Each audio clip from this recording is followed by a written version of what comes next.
മിശിഹായ സ്നേഹം നിറഞ്ഞവരെ, എന്നെ കേൾക്കുന്ന നിങ്ങളെ എല്ലാവരെയും പിതാവും പുത്രനും പരിശുദ്ധാത്മാവുമായ പരിശുദ്ധ ത്രിയേക ദൈവം സമൃദ്ധമായി അനുഗ്രഹിക്കട്ടെ എന്ന് പ്രാർത്ഥിക്കുന്നു. മിശിഹായ സ്നേഹം നിറഞ്ഞവരെ, ഇന്ന് തിരുസഭ വിശുദ്ധ പത്രോസ്ലിഹായുടെയും വിശുദ്ധ പൗലോസ്ലിഹായുടെയും തിരുനാൾ ആഘോഷിക്കുകയാണ്. നിങ്ങൾക്കെല്ലാവർക്കും ഈ തിരുനാളിൻ്റെ മംഗളാശംസകൾ നേരുന്നു. ഇന്നേ ദിവസം ഏകദേശം ഒരു 30 വർഷങ്ങൾക്ക് മുമ്പ് എൻ്റെ ജീവിതത്തിൽ ഉണ്ടായ ഒരു ദൈവാനുഭവം നിങ്ങളുമായി ഷെയർ ചെയ്യാൻ ഞാൻ ആഗ്രഹിക്കുകയാണ്. അതിന് അടിസ്ഥാനമായ തിരുവചനം ഇതാണ്: അവിടുത്തെ ഭക്തരുടെ ആഗ്രഹം അവിടുന്ന് സാധിച്ചു കൊടുക്കും. പ്രിയപ്പെട്ടവരെ, എൻ്റെ ജീവിതത്തിൽ എനിക്ക് പല പല ആഗ്രഹങ്ങൾ ചെറുപ്പം മുതലേ ഉണ്ടായിരുന്നു.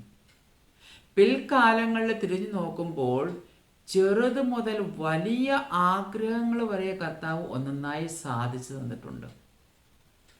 ചെറുപ്പത്തിൽ ഗൾഫിൽ പോകണമെന്ന് വലിയ ആഗ്രഹമായിരുന്നു. അന്നൊക്കെ ഗൾഫിൽ പോകുക അത്ര നിസ്സാരപരമായ കാര്യമല്ല. എങ്കിലും കർത്താവ് അത്ഭുതകരമായി സാധിച്ചു തന്നു.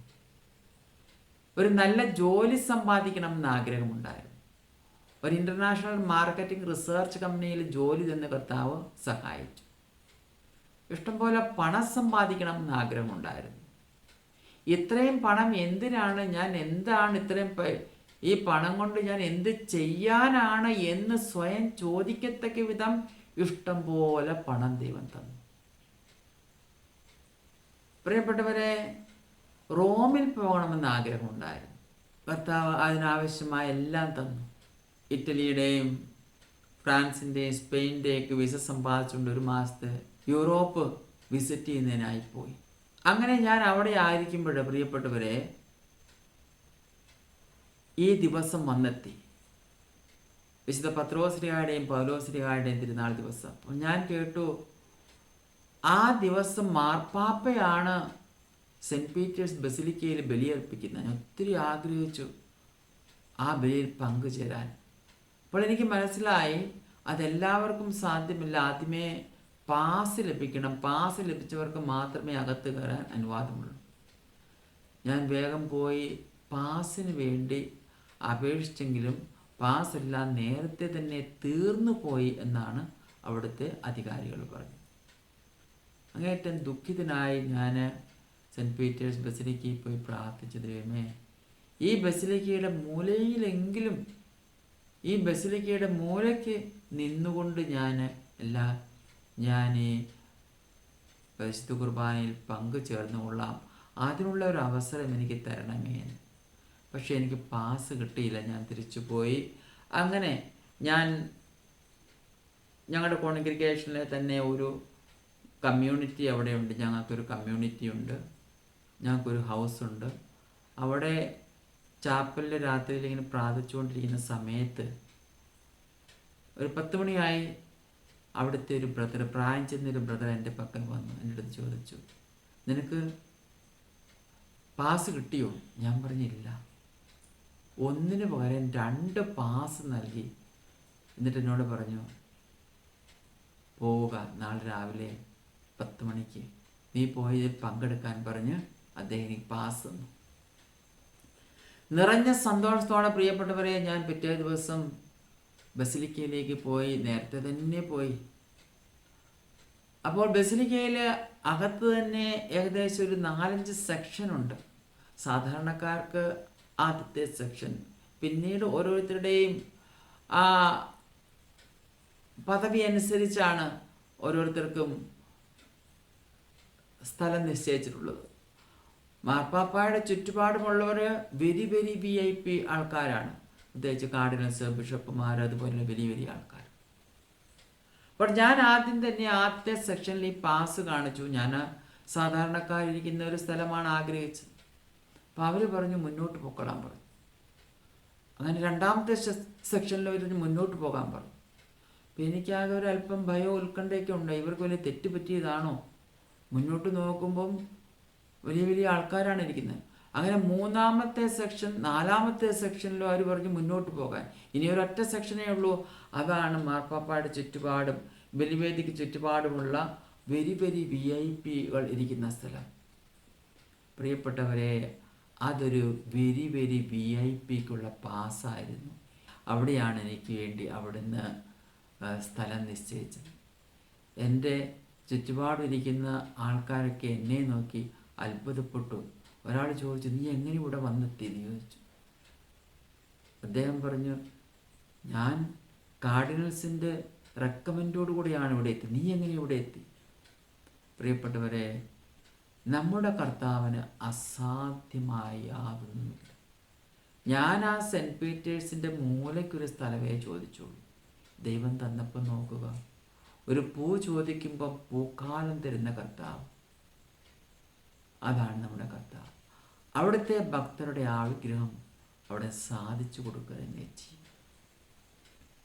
ആ യാത്രയിൽ ഞാൻ സഭയിലെ ഏറ്റവും പുരാതനമോ സുപ്രസിദ്ധവുമായ ആഞ്ചലിക്കം സെൻറ്റ് തോമസ് യൂണിവേഴ്സിറ്റി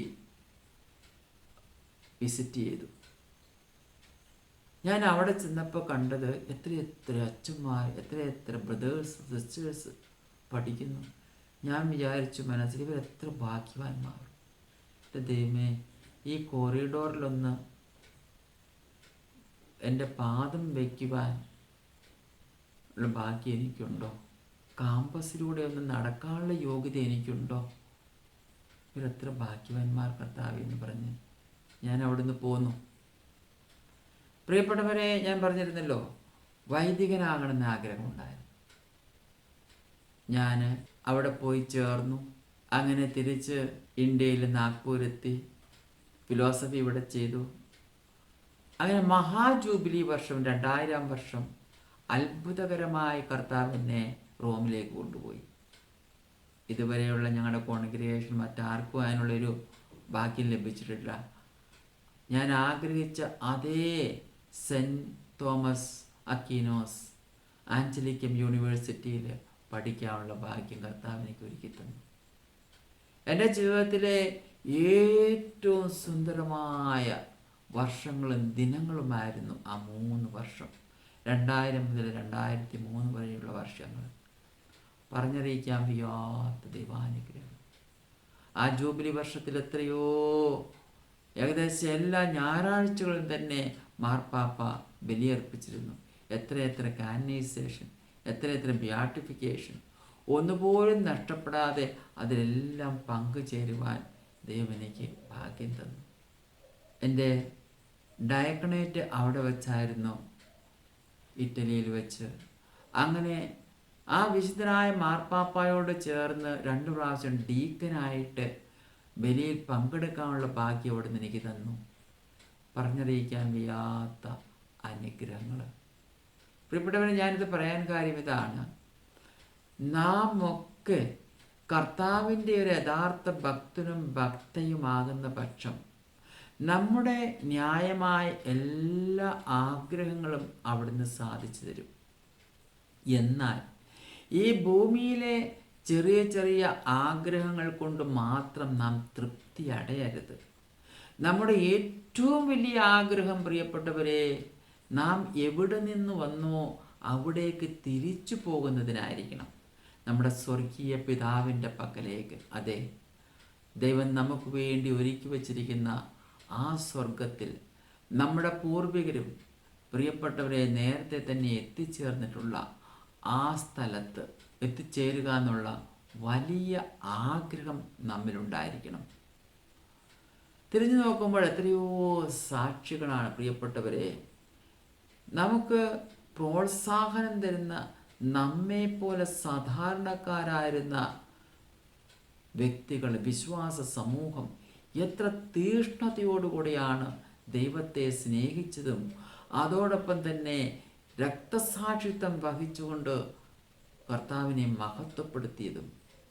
എന്ന് വിശുദ്ധ പൗലോസ്ലീഹായുടെയും പത്രോസ്ലീഹായുടെയും തിരുനാൾ നാം ആഘോഷിക്കുമ്പോൾ ഓർക്കുക, എത്ര വലിയ പീഡനങ്ങളിലൂടെയാണ് അവർ കടന്നുപോയത് എന്നുള്ള കാര്യം നാം മറക്കരുത്.